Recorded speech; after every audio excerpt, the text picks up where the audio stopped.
guys, and welcome back. So today I'm going to be talking about all the weird experiences I've had at the dermatologist and, in my opinion, when I think it's time to get a new one. And when I say weird, I guess that's kind of subjective, but really what I mean by this is sometimes you've got to take your health into your own hands and really find somebody to work with when you're dealing with something like acne that you have confidence in, that you know is going to support your decisions about whatever treatment you decide to take, and yeah, fully understand you and what's important to you. A quick disclaimer before I start though, because anybody that decides to study medicine, I have the utmost respect for. So this is by no means saying that there are specific dermatologists out there that I don't think are doing their jobs well. Nothing like that. Like, I would not have had clear skin sitting here today without a dermatologist. So yeah, utmost respect. I am just saying you've got to find the right one for you, because we all gel with different people, we all like to work in a different way, and these are experiences that I've personally had, and yeah, I think they're a red flag. And I think if these things happen to you, then I would definitely address them, because there are plenty of dermatologists out there, and you know, you can look into finding a different one. So the first ever professional I went to see about my skin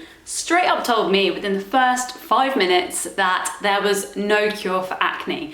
And not in the way you would want to manage expectations by obviously explaining that some things are going to work for some people, other treatments won't, or even that acne is something that you might have to manage throughout your life. Like, all of those things I would have totally accepted, and to be honest, they're true. But this doctor was not saying it in that way at all. I walked in there and I was, to be honest, feeling pretty low about my skin, and yeah, I really needed just some encouragement or someone to say, you know what, these are the options. Some of these might work for you, some of these might not. But instead I got kind of like a shrug, and the doctor sort of simply put it like, there is no cure for acne, and quite honestly, you're just gonna have to do a lot of trial and error, and you know, sometimes maybe none of these will work. And I totally just felt deflated. And yeah, forgive me, I know that these things are not incorrect, but I just think if you're going to be working with someone, you want them to have some hope or some belief in what they're doing, that they might be able to help you. So yes, they might not be able to help you in the first go, or you might have to be using something, I don't know, indefinitely, but you want to have faith that the person you're speaking to, potentially even paying to help you, knows what they're talking about and can actually actively give you suggestions to help clear your skin. It seemed very apparent from that first meeting with like a professional that they were not specializing in acne. Acne was one of the many different skin issues that they were having to treat each day, and it seemed like they were kind of fed up with having to treat acne and yeah, frustrated because they didn't feel like there was anything that they could do for me.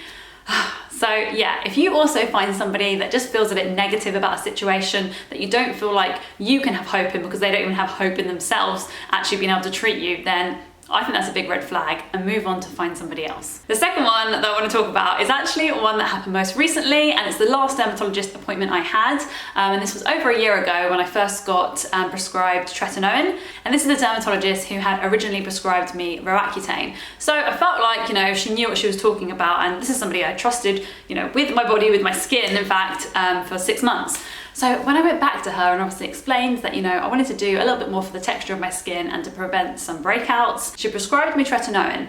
I then went on to ask her, you know, what other things should I include in my skincare routine whilst using TRETINOIN?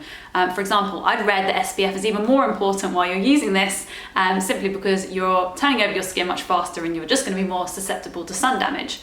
And she looked at me like I was absolutely crazy and said, avoid using SPF. Any sun creams are going to block your pores, and you're acne prone, so I just wouldn't. Yeah, I mean, I really don't think it takes a dermatologist to understand that SPF is going to be quite important for everyone's skincare routine. So yeah, as you can imagine, I've not been back to see her, and I'm quite glad I don't have to go to the dermatologist for TRETINOIN anymore. I buy this through a pharmacy when I'm abroad in Europe. But yeah, crazy. I would suggest getting a new dermatologist if they're going to give you plain advice like that, which simply isn't true. Next up is quite an important one, because ACCUTANE, as you know, is such a big subject on my channel. It's something that really helped my skin, but of course comes with quite a few side effects. Now, I really want to flag this one because yes, this drug gets a reputation for causing lots of really negative side effects, but you want to make sure that when you're speaking to somebody about it, like a professional dermatologist, that they really know what to expect when you take this drug. And of course everyone's going to be different, but if you've got questions, you want to have confidence that you're going to ask them and they're going to give you an honest answer. But what I have found with the 2 dermatologists that I spoke to about ACCUTANE is they were very quick to dismiss depression, mental health issues, with this drug. And yeah, I want to put that out there as a red warning flag, because of course this isn't going to happen to everyone, and of course there isn't like complete scientific links between the two. You want them to explain that yes, there have been cases where people have attributed their depression with Accutane. It's also worth noting that dermatologists treat skin conditions. They are not trained in mental health, or that's not something that they specialize in. So yeah, they really see you, treat your skin, and when you're clear, they let you go, they discharge you, and you don't necessarily ever go back to see them unless your skin breaks out quite quickly after. Number 4, I think, is super important, because you want a dermatologist who understands your specific skin, like your skin problem. If you feel like you're being treated as just one in a big chain of the day, like just one patient with the same sort of skin condition, and you just get this blanket treatment, I think that is a red warning flag, because I've also had the same experience where I've gone to the dermatologist and they've given me something that I've clearly said like it doesn't work for me, but given it to me in just a different brand. And I'm talking about benzoyl peroxide. So I know that this doesn't work for my skin. I've tried it on multiple occasions, and in fact, it kind of makes my skin worse. But I know that that's a really go-to treatment for dermatologists. So yeah, I think it's really disappointing when a doctor hasn't even looked at your notes or understood when something hasn't worked for you previously. But honestly, that's such a shame, because you would think that would make their job easier, ruling out certain treatments that you've already tried. So yeah, if you feel like you aren't being treated as an individual, like your notes aren't being looked at and your skin isn't being looked at as a whole, like your entire journey, then I also think that's time to look for a different dermatologist. Number 5 might seem obvious, but I'm gonna put it out there anyway. Like, if you do not vibe with your dermatologist, like if you feel like there's some tension or you disagree over quite a few things, and yeah, the relationship just isn't there, I think that's also a really big indicator that it might be worth looking for a different professional, because you want to be able to trust this person with your skin, particularly if you're undergoing big treatments, if you're doing any kind of laser treatment as well, if you're doing ACCUTANE, like these are all quite invasive things in your life, and I think you want to be able to trust the person that is prescribing them to you. So I would say, yeah, if you get any kind of feelings that this person isn't right for you, yeah, it's worth noting, like red flag that and see if there's somebody else you can work with. I know when I met a dermatologist for the first time to talk about Accutane, I didn't get the best feeling. Like I felt like I was, almost being like dismissed, or, that my skin wasn't being looked at properly. Particularly if you're somebody that wears makeup and you go into the dermatologist's office and, you might not have taken all your makeup off that day because you just don't feel like it. Your skin can be looked at in a different way. And I think, you should be listened to. You know your skin better than anybody else. So you want somebody that you vibe with, understands what you're trying to achieve, sets you expectations about what treatments can do, but equally like fills you with hope and confidence. I think this also segues onto point 6, because I've had some very confusing conversations with dermatologists. I think you want to find somebody that explains things clearly, like who you can actually understand, because I've had really, really contradicting conversations with the same dermatologist about, what to expect with Accutane, or conversations about whether you should use SPF, as I mentioned earlier, or even treatments like TRETINOIN, where you feel like the dermatologist is not explaining fully how this affects your skin, how you should treat your skin. And quite honestly, my dermatologist at the time didn't necessarily really understand, what it was like to live with acne and, what kind of effect this would have on your skin. When I was first prescribed TRETINOIN, which was honestly at my last appointment for Accutane, I knew, I just knew how sensitive and raw my skin was. Like, I would just have to touch it and it hurt. So using something like TRETINOIN would have absolutely been the worst idea. And I did say this to my dermatologist at the time, but she was saying, no, you need this to maintain your skin. You'll break out again if you don't use it, which wasn't true at all. I decided not to pick up that prescription and left it for an entire year before deciding that my skin was ready to try it.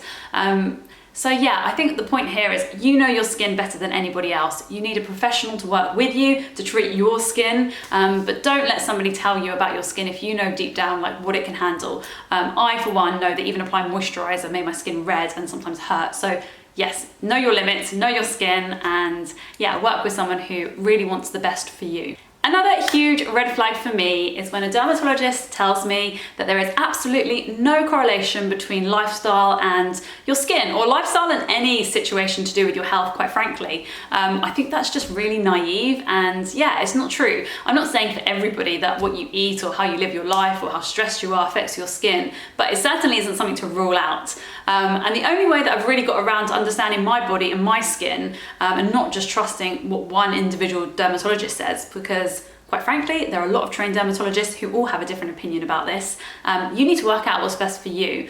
And the only way I've been able to do that is by keeping a skin journal and tracking things like my diet, how I feel, how I sleep, all of those things. I've tracked those in a journal, so I can see for myself what my patterns are. And so if a dermatologist does tell me that, in fact, there is no correlation between diet and acne, I know there is. Like, I already know there is for me. So yeah, I would say definitely find somebody, again, that you feel confident in, who isn't dismissing anything. Like, you want a dermatologist who's open to understanding different bits of research.